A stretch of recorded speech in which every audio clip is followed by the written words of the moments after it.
The Autopsy of Jane Doe is one of the best horror movies of 2016.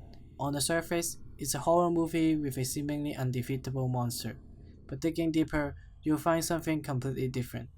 I'm going to tell you why this film is not about ghosts or witch or the undead. And yes, it's not about witch. I'll get into that later. Rather, it's about illusion. Obviously, there will be full spoiler on the movie, so please proceed with caution. Here is a quick summary of the plot. The story starts with a homicide scene where the sheriff Sheldon finds an unidentified female body.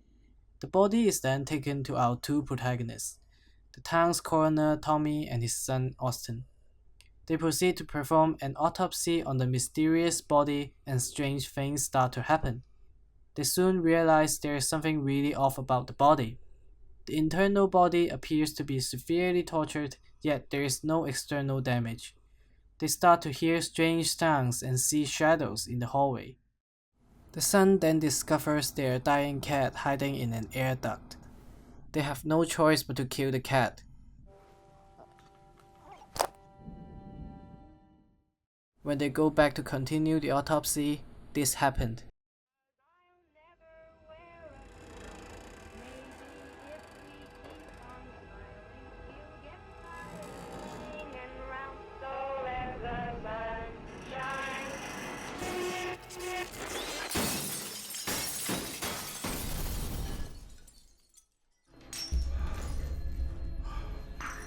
Let's get the fuck out of here.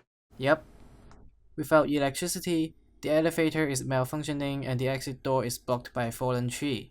They fail to call anyone for help due to the heavy storm. They find out the corpses all came alive and wandering in the hallway. Out of desperation, they go back to the room, pour alcohol on the body and try to burn the body, hoping it would stop everything. The flame then spreads to the entire room and so they extinguish the fire. Much to their surprise, the body is completely unburned. At the same time, the elevator is working again, so they rush to the door while being chased by a zombie. The father blindly swings his axe towards the door, but instead of hitting the zombie, he hit the son's girlfriend.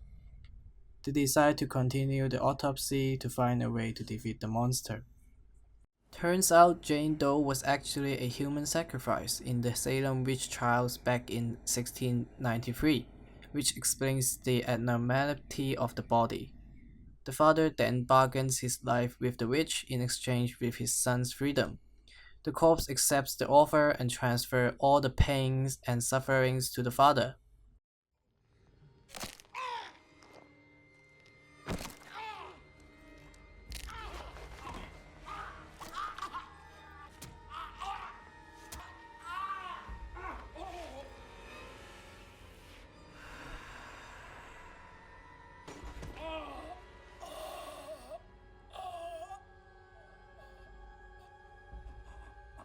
After experiencing the sufferings, the father begs his son to end his life.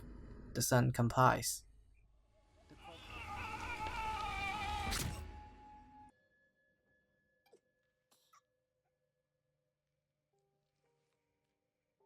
The corpse seems to be satisfied and spares the son's life. We hear the son is about to be rescued by the sheriff, but once again, the witch shows us that it's another illusion. The son, startled by a jump scare, slips to the ground and falls to his death. So this is the plot of the movie, or so it seems. The truth is, there's no zombie, no witch, no one is even in danger. I'm going to tell you what I think is actually happening and how to survive if you are unlucky enough to be stuck in this scenario. Let's examine all the deaths in the movie. The first few deaths happen right when the police find Jane Doe. The sheriff speculates it involves breaking and entering. Of course, that's not what happened, but for now, let's just say that these are either homicide or suicide cases. During the autopsy, the protagonists find out the cat was severely wounded. They decided to end its misery. The cause of death? Neck breaking. The next death is the girlfriend, who we all saw was killed by the father. The same goes for the father and the son. The point is, they all kill themselves or one another. This tells us that whoever did this is not strong enough to kill anyone. My theory is that the corpse can only interfere with your senses. For example, what you're seeing, hearing, and feeling. Basically, mind control. She used this ability to trick people into harming each other. We as an audience were also tricked because the movie was from the protagonist's perspective. And the saddest part is that nobody needs to die. So the real story is this. We were told that the cat was badly injured, but the cat could be just sleeping in peace. But since the humans were delusional, they killed the cat thinking that's the only way. The girlfriend came down to find the son since they were too busy going crazy and could not respond to the outside world. So she was killed while wandering around and mistaken as a zombie. The next victim is the father. To help his son get away, he volunteered to suffer excruciating pain. But the pain wasn't fatal. It wasn't even real. Again, the son thought what he did was necessary. So that's the whole picture. A bunch of people killing each other because they were in mass hysteria, which fits perfectly with the whole Salem witch trial background of Jane Doe. The corpse never came alive, they never walked in the hallway, the storm was fake, the broken light scene never happened, even the injuries weren't real. This can be cross-referenced with the last scene.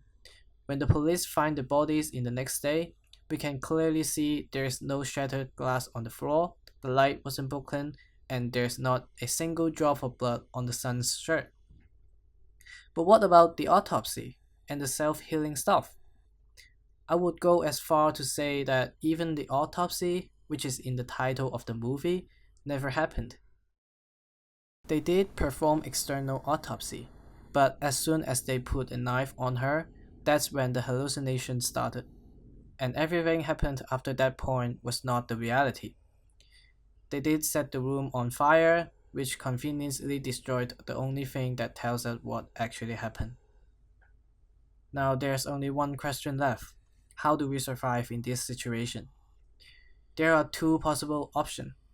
The first one is quite straightforward. Destroy the brain. There is a scene in the movie where they discover the brain was still active. So maybe by destroying the brain, they can finally kill the corpse and hence stop all the hallucination.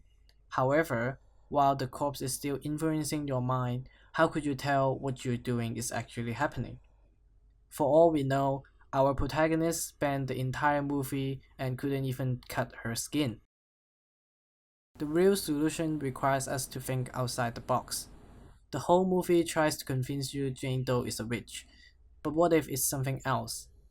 For a start, what kind of witch has the ability to live as a corpse, let alone controlling people's mind? Also, if you are a witch, would you let anyone tear you apart and examine your body and possibly discover all your secrets? No, I think this evil being is not a witch, but the devil himself. The devil likes to play tricks, and he doesn't like to kill people. Instead, he makes you kill yourself. This also ties in with the main song of the movie, which is full of connection with the devil. Here, it's telling you to open up your heart and let the sun shine in. Sounds like it's telling you to accept the devil and let him go into your mind. If this is true, that means he can't kill you or influence your mind if you block him out. And all this witch stuff that they find is just a misdirection, another game the devil plays with you. The father made a critical mistake by giving up, letting the devil do whatever he wanted. What they should really do is stay calm, find a place to hide until someone from the outside comes to rescue. I find it fascinating that at the start of the film they have already set up the key of the entire movie. Leave the why to the cops and the shrinks. We're just here to find cause of death. Cause of death. COD. The CODs. CODs. Cause of death. The protagonists were so fixated to find the cause of death, yet they failed to realize the only thing killing them is their delusion and themselves.